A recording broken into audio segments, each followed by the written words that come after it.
Әсемге әлдебір жанашыр жанның қоңырауы оқыстан түсті. Күйеуі Батырбек әжептәуір жілікті фирманың басшысы еді. Мұнда сізді бей-жай қалдырмайтын қызық болғалы жатыр. Жылдам келіп кетіңіз, деді беймәлім нөмірден хабарласқан бейтаныс дауыс. Соңғы кездері күйеуінің жүріс-тұрысы сұйықтала бастағанын байқап жүрген келіншекке алғашқыда бұл қоңырау арандату болып көрінгенімен, түйсігі не болса да барып көрмеймісің деп ақыл қосқан соң, қолды аяққа тұрмаған жас келіншек жылдам киінді. 6-шы қабаттан түсіретін лифтті күтуге шамасы жетпей, жүгіре басып жаяу түсті. Сыртта шыңылтыр аяз бар екен. Асығып жүріп, жеңіл киініп еді, күйеуіне жеткенше жаурап қалатын түрі бар. Ағылып жатқан көп таксидің бірін әзер ұстады. Заулап келе жатқан көліктің артқы жағында отырып, ерінің телефонын осымен нешінші мәрте теріп еді, өшіп жатыр. Қаланың орта тұсындағы сәнді ғимараттың бірінде орналасқан офистің астыңғы қабатына кіре берістегі күзет қызметінде тұрған күзетші жігіт бұны көріп жылы жымиды. Бұрын да бұл жерге жиі ат басын бұратын келіншектің бет бейнесін әбден жақсы танып алғаны сөзсіз. Тіпті аты жөнінде біліп алған тәрізді. «Қош келдіңіз, Әсем ханым», деп қалбалақтап жатыр. Ашық жігіттің сәлемін алып тұрып, «Біздің үйдегі ағаңыз орнында шығар?» деп сұрады. «Әрине», деді күзетші жігіт күле жауап беріп. «Ол кісілер манадан бері туған күнді дүрлетіп тойлатып жатыр. Корпоративке қатысушылардың көбісі тарқап кетті. Ендігі қалғаны ішімдікке құламайтын ең мықтылар», деді. Сұлу әйелдің өңі сырланып сала берді. Бір бәленің боларын түйсігі сезгендей, тұла бойы түршігіп кеткендей болды. Күйеуі бұрын өз ұжымындағы ондай-мұндай қызықтардан бұнын да қалдырмай, ара-тұра бірге алып келіп қатыстыратын. Тек соңғы кездері ғана бұл әдетінен жаңылып, шақырмайтын болып жүр. Әсем биік өкшелі туфлиін тықылдатып, үстіңгі қабатқа көтерілді. Офистің үлкен залына таяй бергенде, іштен қызара бөртіп қызып алған кісілердің қатты күлкісі ап-анық естілді. Есікті кенет ашып, ішке кіріп келгенде, айқай дем дегенде басыла қалды. Күлкілері сыртқа ерекше естілгенімен, іште тек 3-4 қана адам отыр. Төрге таяу фирманың басбухы қарақат жайғасыпты. Елуді алқымдап қалған осы әйелдің киім киісі ерекше, жарқ-жұрқ еткен, әлем-жәлем киінуге әуес. Оның жанында 30-дың үстіндегі қой көзді қара торы, тартымсыз жігіт оқыста кіріп келген сұлу келіншекке ішіп жеп қоярдай тесіле қарады. Бұл ерсілеу көзқарас Әсемнің қолайына жақпай, бойын біртүрлі діріл билегендей болды. Ал есікке тақау отырған жігіт күйеуінің фирмасының тұрақты шопыры Әсет болатын. Әсемді көре салысымен тік жаппар болып орнынан көтерілген Әсет, «Келіңіз, жеңгей», деп жайылып жастық болып жалпылдап барады. Бұл екі арада қарақаттың Әсетке қарата көрсеткен бір түрлі жұмбақ ишарасын Әсем байқап қалды. «Батырбек қайда?» деді Әсем, әлденедей бір құпияның төркінін түйсігімен түйсініп, денедегі дірілі де әлі де басылмай. «Осында ма? Әлде шығып кетті ме?» Басбух әйел сасқалақтап, «Жоқ», деп алды да іле, «Я, шығып кетті», деді сенімсіз үнмен. Әсем күмәнді жайға енді шүбәсі қалмай, «Қайда ол?» деп нығарлай сұрап еді. Сұлу келіншектің мысы басқан қарақат, «Ана жақтау деймін», деп Батырбектің түкпірдегі кабинетін нұсқай берді. Әсем бөлмеден жұлқына шығып, күйеуінің кабинетіне автыға адымдады. Шофыр Әсеттің «Апай-ау, бәрін білдірдіңіз ғой» деген шарасыз сөзін шығып бара жатып шала естіді. Кабинетке тақап келгенде іштен әлдеқандай әрбір әйел затына етене таныс, тылсым, тұншыға шыққан сиқырлы сылқым үндер құлағына жетті. Әсем кабинеттің есігін сілкей ашты. Есік ішінен жабылмапты. Көзі бұдан жарты жыл бұрын Батырбектің фирмасына қызметке орналасқан Ботагөз деген бойжеткенді құшағына қысып, ашқарақ арсыз нәпсісін тия алмай аймалап жатқан күйеуін бірден шалды. Бұл қызды алғаш көргенде тайсалмай қарайтын жанарынан әбден дағды алған нәпсінің тойымсыз тілегін байқап қалып еді Әсем. Түйсігі алдамапты. Батырбекті ақыры қармағына түсіріп тыныпты. Қыздың қынай белінен жоғарғы жағы мүлдем ашық, көзі жұмулы, көйлегінің көкірек тұсындағы түймесі ағытылып, аппақ төсіне төңкерілген қос анары көріктей көтеріліп дірілдейді. Үлбіреген балғын бейне көзін жұмып, Батырбектің ырқына көніп, жан дүниесі қорғасындай балғып құшағында шалқиды. Тасып қалған Батырбек шешілген шалбарының ауына жармасты. Бұдан әрі мынау жағымсыз көрініске қарап тұруға дәті де, намысы да жетпеген әсем кілт бұрылып есікті серпей жапты да құйындай ұшып офистен шықты. Ұзай бергенде ұялы телефоны ызыңдап қоя берді. Күйеуінің номері. Көтермей басып тастады. Бағана өзін қарсы алған күзетшіден бұл нендей мереке деп сұрауға ғана шамасы келді. Анау Ботагөздің туған күні ғой, деді болған жайдан хабарсыз күзетші қаннен қаперсіз. Әсем сол қалпы тоқтамастан көше бойлап белгісіз бағытта жүріп келеді.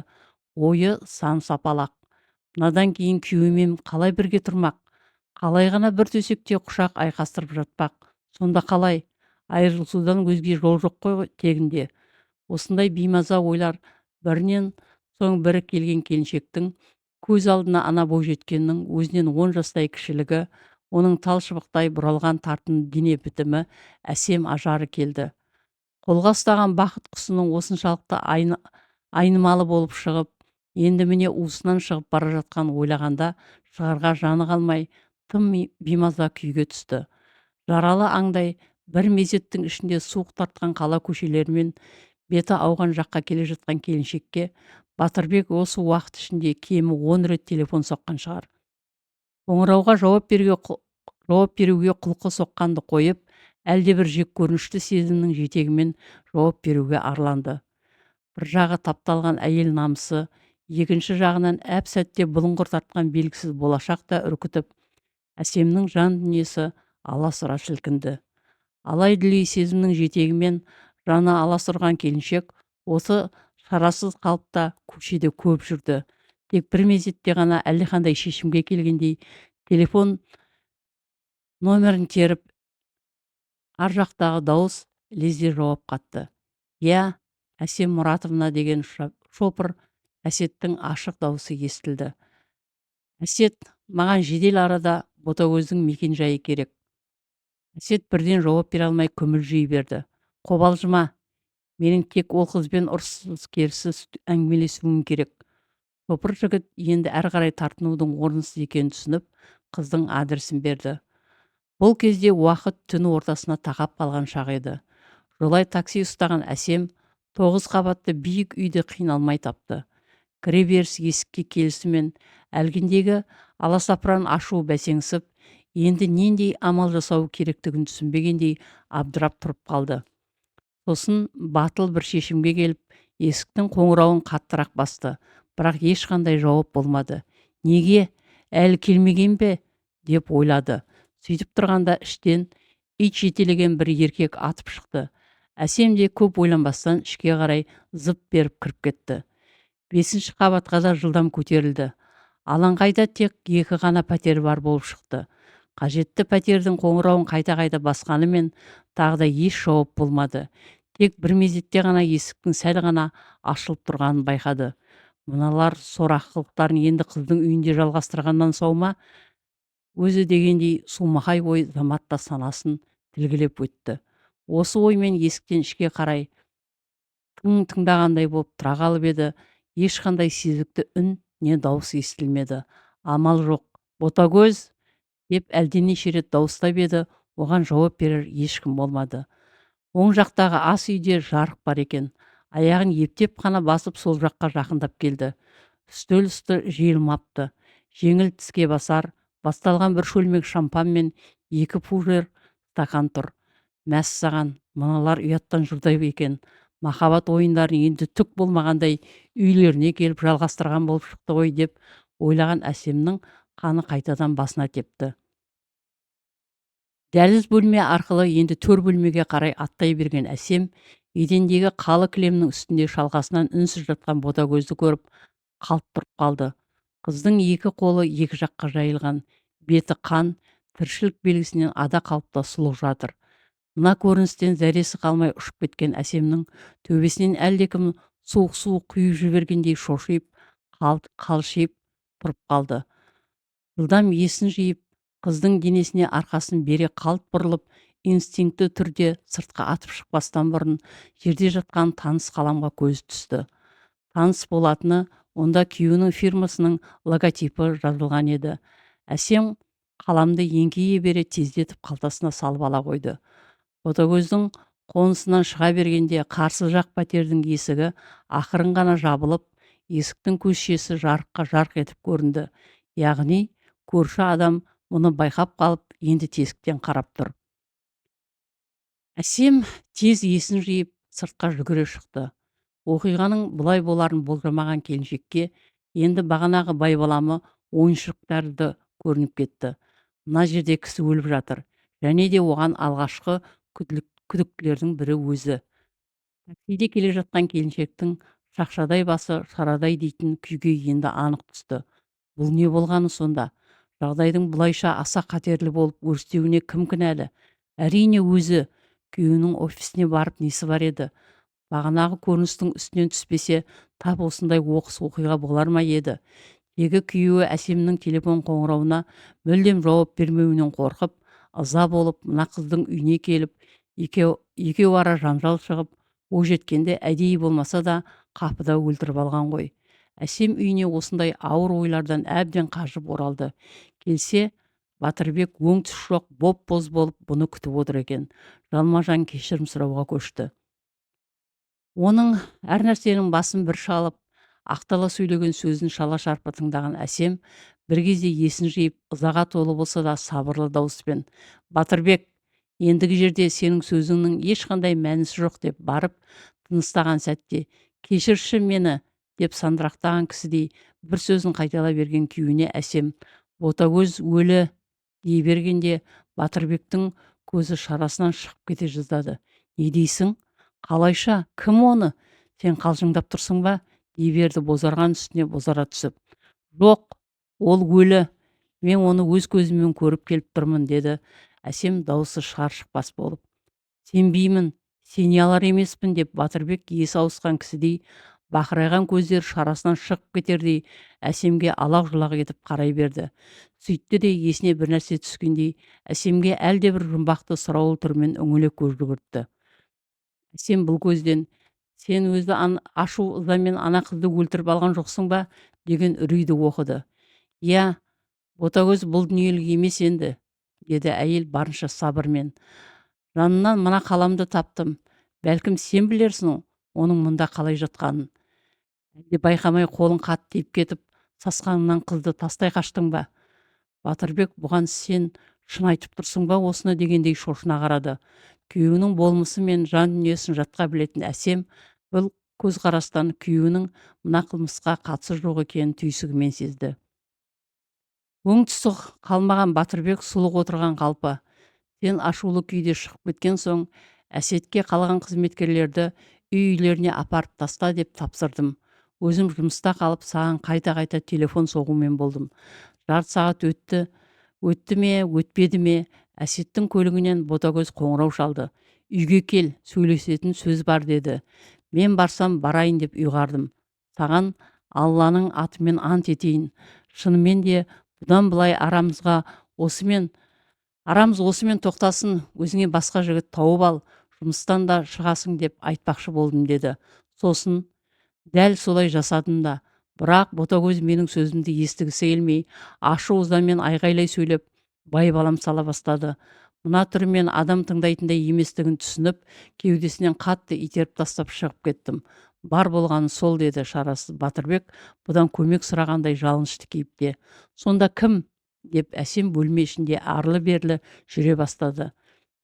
"Шынын айтқанда мен оған өте ашулы келгенмін. Ашуымның қатты болғаны соншалық, тіпті жазым етуім де мүмкін еді. Оның өлі денесін көргенде ол жерден кеткенше асықтым. Ең сорақысы, менің одан шығып бара жатқанымды қарсыдағы көрші әйел көріп қалды. Еркек емес пе?" Алдымен есін Батырбек жылдам жиды. Сағатына қарап: "Қазіргі түнгі сағат 2. Таңертең оның өлі денесі табылады. Біз осы 5-6 сағаттың ішінде оның өліміне нағыз кінәлі адамды анықтауға тиіспіз." "Қалайша?" деді Әсем үрей аралас таңданыспен. Бізде басқадай жол жоқ, кешіре алсаң кеш мені, әсем. Келіншек күйеуіне еркінен тыс емірене қарағанын сезбей де қалды. Қаншама қиналып тұрса да, кешірдім, абақтының алдында кешірмеске не шара, деп қыршаңқы тілмен зілді әжуасын да ұмытпады. Қайдағыны айтпа жаным, жүр ас үйге өтейік, қағаз бен қалам алып келші. Тумысынан сабырлы жігіт еді, дегенмен уақиғаның тым қауіпті белең алып бара жатқанын сезгендіктен, уақыт тым кеш болса да бала кезден бірге өскен қимас досы бүгінде қаладағы криминалдық полиция басқармасының тергеу бөліміне жетекшілік ететін Абылай Қайсеновке қоңырау шалуды ұйғарды. Мұндай түнгі қоңырауларға әбден еті үйренген подполковник телефонды бірден көтерді. Және де ол түнгі қоңыраудың иесі өзінің жақын досы болса ше. Батырбек қысқаша амандық саулықтан соң болған жайды жылдам баяндады. Күтіңдер, қазір келемін деген Қайсенов жеткенше қолына қағаз алып сызба жасай бастады.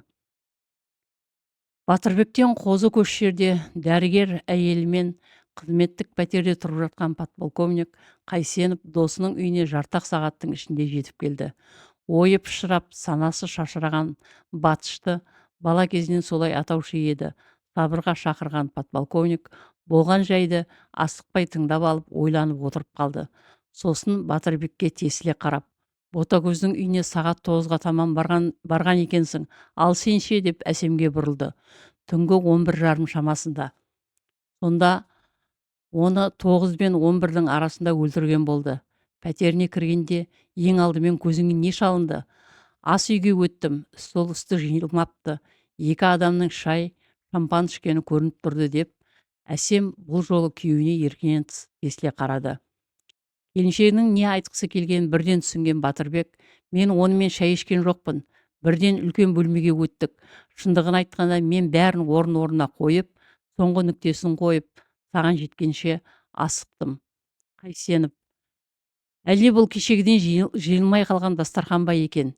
Не болса да кім онымен шай ішті? Бұл іс соның қолынан келді ме екен, деп терезе алдына тақап барып, біреуді іздегендей сыртқа қарай үңіле беріп. Батырбек айтайын ба жоқ па дегендей дөдамалданып тұрды да, мен кеше ол үйде болған едім, бірақ та екеуміз шай ішпедік, деді. Ал бүгін оның келген кісіге есік ашқанына қарағанда, ол жақсы танысы, және де сол адаммен екеуі бірге отырып ішкен. Батырбек бір нүктеге қарап ойланып отырды, бір кезде селт етіп, ал егер оның жүріп жүрген, немесе одан үмітті жігіті күтіп тұрса ше? Мен офистегі жағдайдан соң ұзаса араға 20 минут салып ботагөзге келдім. Онда болсам, бір 10 минут болған шығармын. Ботагөздің шатақ мінезі бар. Жігітімен қолма-қол сөзге келіп қалып, шартта-шұрт төбелесіп қалды ма екен. Бірде сөз арасында соңынан бір байшыкештің қалмай жүргенін айтып қалып еді. Батырбектің ойына әлдене түсіп, әсетке қоңырау шала бастады. Көпке дейін көтермей трубканы әйелі көтерді. Ұйықтап жатса оятып жіберіңізші, өте жедел керек болып тұр. Ұйқылы ояу әсеттен сұрап білгені, ботагөзбен бірге бас бух қарақат қалған сияқты. Ойы зерек Батырбек бұл ақпараттан кейін тағы ойға шомды. Бір кезде дүр сілкініп, өз-өзімен күбірлеп сөйлескендей болып, менің күдігім тегін болмаған секілді. Соңғы уақытта бізге тиесілі тендерлер уыстан оп-оңай шығып кететін болды. Не шықса да өз ішімізден бір пәле шығып жүрмесін деп, ботагөзге қызметкерлерді аңдуды тапсырған едім. Олармен жақын тартып сөйлесіп, мүмкін болса қоңырауларына құлақ салып, басқа да жолдармен ақпарат жина деп едім. Сонда күдікке ең алдымен шалынған осы Қарақат еді. Қарақатта оңай шағылатын жаңғақ емес. Ол кісі де бірдеңені сезген болуы керек. Темірді қызған кезінде соқпақ болып, ботагөзге жаны ашыған болып, бірге еріп бару мүмкін. Сөзден сөз шығып, екеуі қатты ерегісіп қалған болды. Батырбек көп ойланып тұрмай, бірден телефонын алып Қарақатқа қоңырау соқты. Арғы жақтағы әйел телефонды көтерісімен бірден ашық атакаға шығып, сіз ботагөзге неге бардыңыз, деп сұрақты тікесінен қойды. Сіздің сол үйден шыққаныңызды әйелім көріпті. Түнгі беймезгіл қоңыраудан сырқаған басбух ботагөзбен ашық сөйлескім келді, деді бәсең үнмен. Не туралы? Ол қыз соңғы кездері менің жұмысыма ашық араласа бастады. Сөмкеме дейін ақтарып жатқанын үстінен түстім ана жолы. Бүгін не болса да осы әңгімеге нүкте қойғым келді. Қарақат, шынын айтыңызшы, сіз кімге жұмыс істеп жүрсіз? Менің сыртымнан басқа фирмаға жалданып жұмыс жасап жүргеніңізді білмейді дейсіз бе? Не деп тұрсыз өзіңіз? Кім айтты оны?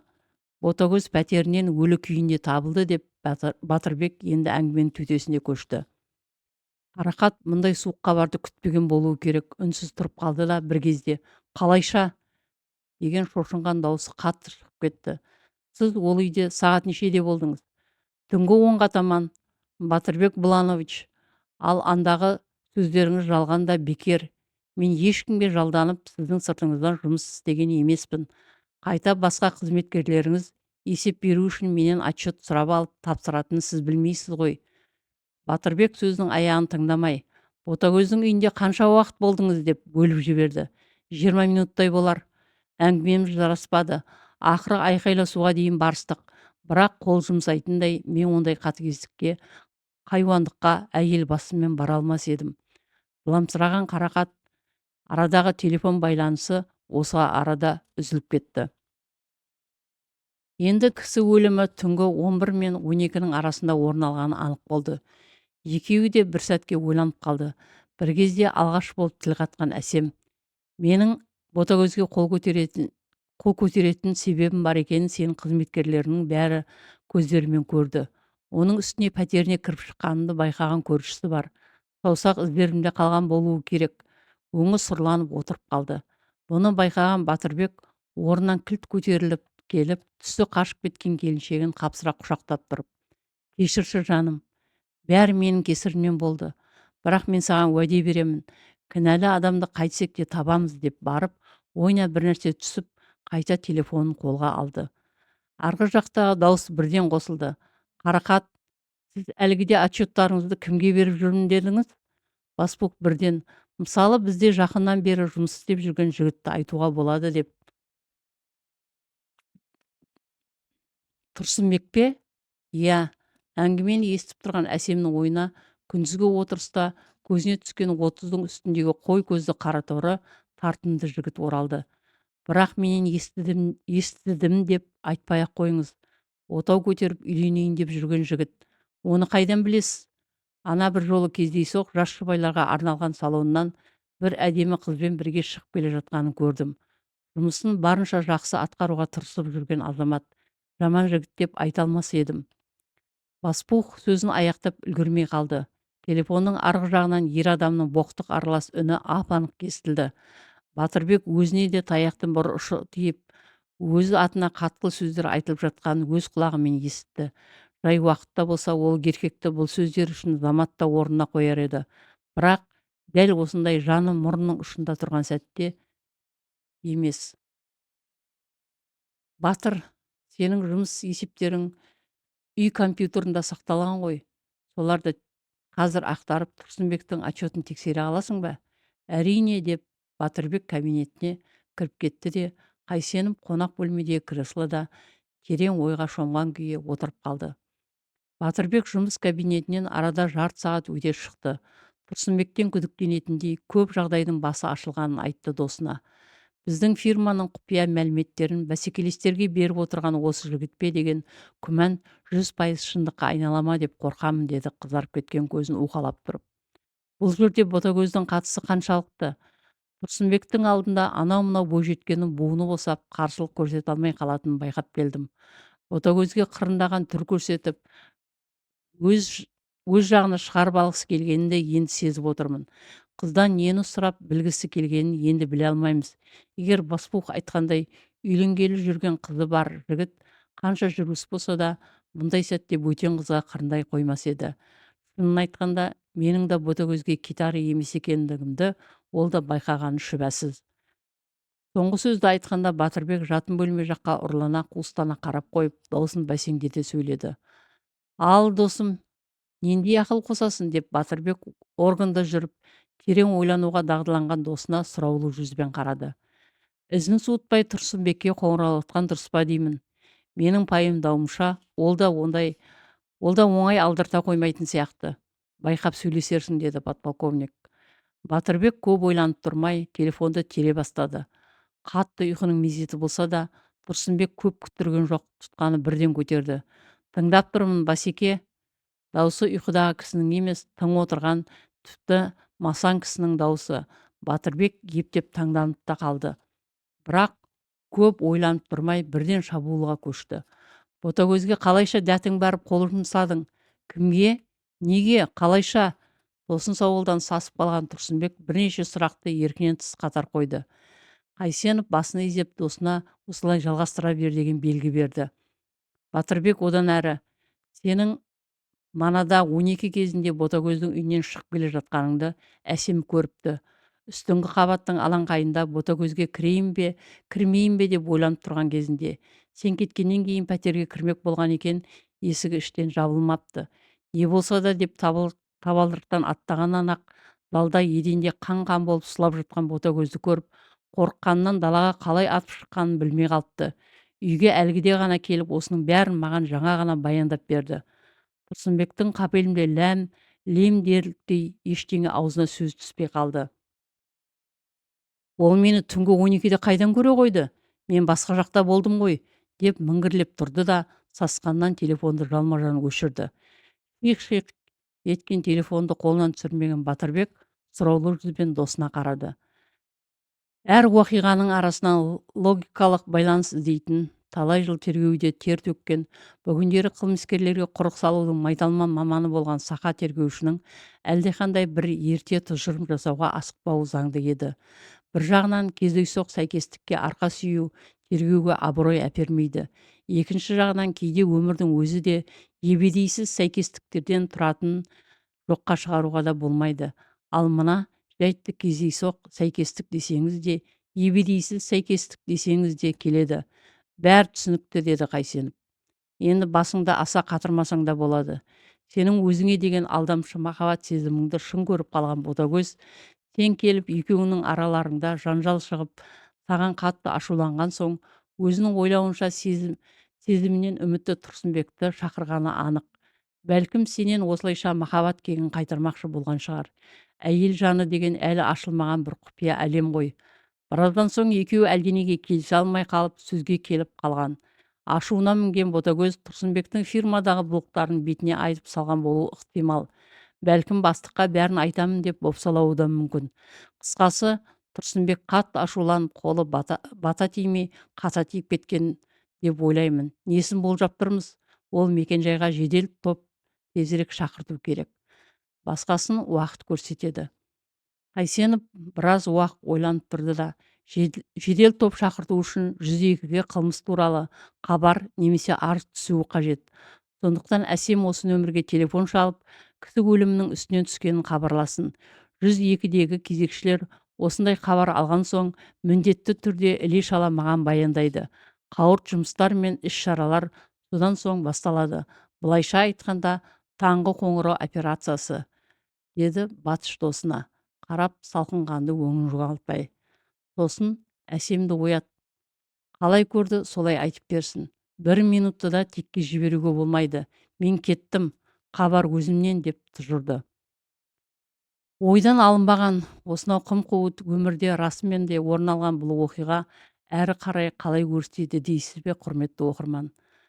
Қылмыстың ізін суытпай подполковник Абылай Қайсенов Тұрсынбекті оңай құрықтады. Жауап алу барысында тәжірибелі тергеушінің тегеурінді тәсілінен тығырыққа тірелген ол жағдайды рет-ретімен баяндап берді. Ботагөздің үйіне барғанын, ойламаған жерден дастархан басында дау туып, даудың соңы ұрыс-керіс жанжалға жалғасып, қанды оқиғамен аяқталғанын мойындады. Даудың шығуына Ботагөздің мен сенің не істеп жүргеніңнің бәрін білемін, фирманың барлық құпия көрсеткіштерін жіпке тізгендей етіп жинап, бәсекелес фирмаға қомақты ақшаға сатып жүргеніңді бастыққа айтамын деген сөздері себеп болған. Мастықтың қызуымен Тұрсынбек Ботагөзді соққыға жығады. Өзін өзі тоқтата алмай ұрып құлатып тепкілеп тастайды. Асханадан жатын бөлмесіне сүйреп әкеле жатқанда Ботагөздің жан тапсырғанына көз жетіп, ол жерден алды-артына қарамай қашып шығады. Қарсы пәтердегі көрші әйел қарақаттың келіп, оны көп ұзамай шығып кеткенін, есікті Ботагөздің өзінің жауып алғанын, одан соң Тұрсынбектің келгенін, біраздан соң пәтердің ішінде айқай-ұйқай, тарсыл-гүрсіл естілгенін, Пәтерден оның алды алқам-салқам болып жүгіріп шыққанын, есіктің ашық қалғанын уақытымен қолға ұстатқандай қылып айтып берді. Әсемнің көтеріп алған қаламы Тұрсынбекке тиесілі болып шықты. Ал Батырбек пен Әсемге келер болсақ, екеуі бәрібір де ажырасып кетті. Бедел мен абыройына дақ түскен Батырбек пәтерін де, жиған терген мүлкін де Әсемге қалдырып, тасы өрге домалап тұрған фирмасын сатып, басқа қалаға көшті.